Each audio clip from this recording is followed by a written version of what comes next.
মাথা ঘোরার যে 5টি কারণ বলবো, সেই 5টি কারণ অবশ্যই মনে রাখুন। 1 নম্বরে ভার্টিগো বা যেটা বলা হয় বিনাইন প্যারাক্সিমাল পজিশনাল ভার্টিগো। 2 নম্বর হচ্ছে অ্যানিমিয়া বা রক্তাল্পতা। 3 নম্বর হচ্ছে ব্লাড প্রেশার লো হয়ে যাওয়া বা লো ব্লাড প্রেশার। আপনার ব্লাড প্রেশার নর্মাল ছিল, হঠাৎ করে লো হয়ে গেছে, সেই ক্ষেত্রে মাথা ঘুরতে পারে।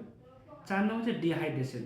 শরীর থেকে প্রচণ্ড এক্সেসিভ সোয়েট হলে বা প্রচণ্ড ভমিটিং হলে বা ডায়রিয়া হলে আপনার ব্লাড প্রেশার কমে যেতে পারে এবং মাথা ঘুরতে পারে।